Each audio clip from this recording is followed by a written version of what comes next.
Hi, everybody. It's me, Grandma Lily, here for Story Time with Grandma Lily. I hope that you all had a wonderful Friday. It's the end of the week. It's time for the weekend. And hopefully you'll get to have some fun tomorrow, playing some games, maybe reading some books, watching a movie.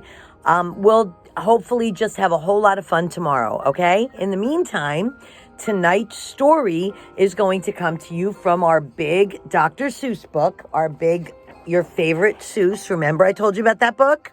Okay? And this story is going to go out to my sister. We call her Titi Tony. And her grandchildren call her Grammy.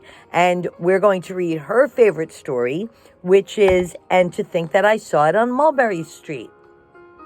I want you to keep an eye out because I have gotten some requests. And over the course of the next couple of weeks, you're going to see the Lorax. You're going to see where the wild things are. And you know what? You're even going to see one of my favorite stories, the Sneetches. But tonight, we are going to read And to Think That I Saw It on Mulberry Street by Dr. Seuss.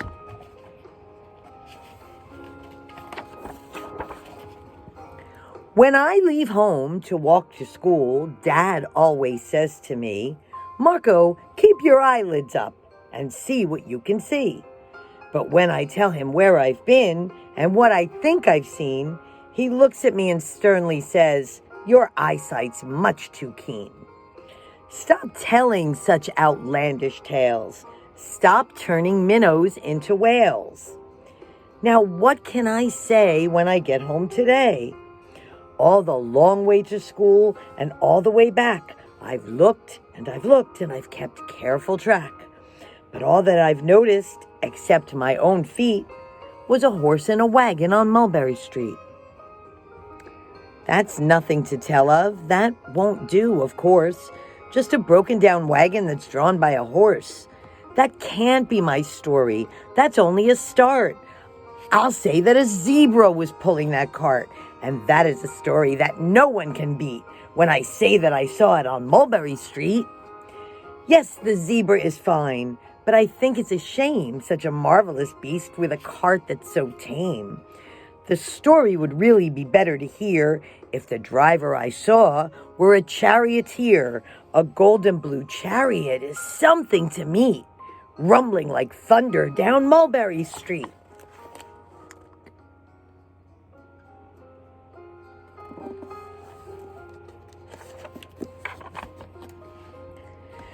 No, it won't do at all. A zebra's too small.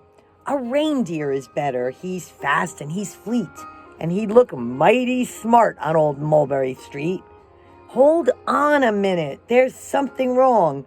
A reindeer hates the way it feels to pull a thing that runs on wheels. He'd be much happier instead if he could pull a fancy sled. A reindeer and sleigh. Say anyone could think of that. Jack or Fred or Joe or Nat. Say even Jane could think of that. But it isn't too late to make one little change. A sleigh and an elephant. There's something strange. I'll pick one with plenty of power and size. A blue one with plenty of fun in his eyes. And then just to give him a little more tone, have a Raja with rubies perched high on a throne. Say, that makes a story that no one can beat when I say that I saw it on Mulberry Street. But now I don't know. It still doesn't seem right. An elephant pulling a thing that's so light would whip it around in the air like a kite. But he'd look simply grand with a great big brass band.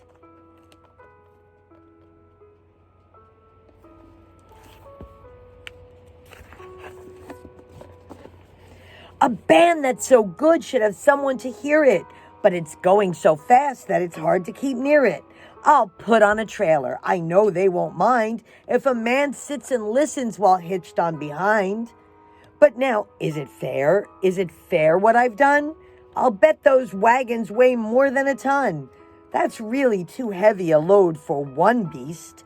I'll give him some helpers. He needs 2 at least. But now what worries me is this.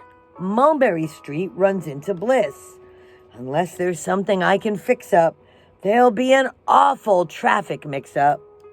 It takes police to do the trick, to guide them through where traffic's thick. It takes police to do the trick.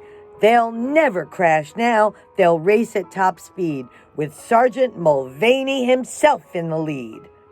The mayor is there, and he thinks it is grand as he raises his hat as they dash by the stand. The mayor is there, and the aldermen too, all waving big banners of red, white, and blue. And that is a story that no one can beat. When I say that I saw it on Mulberry Street,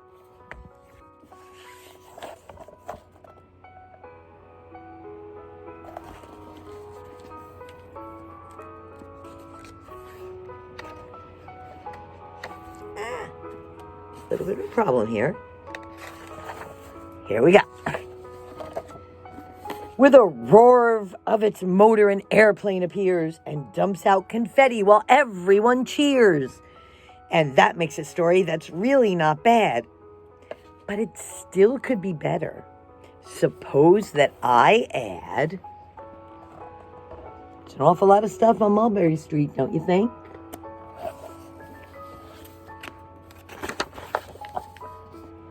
A Chinese man who eats with sticks, a big magician doing tricks, a 10-foot beard that needs a comb. No time for more, I'm almost home.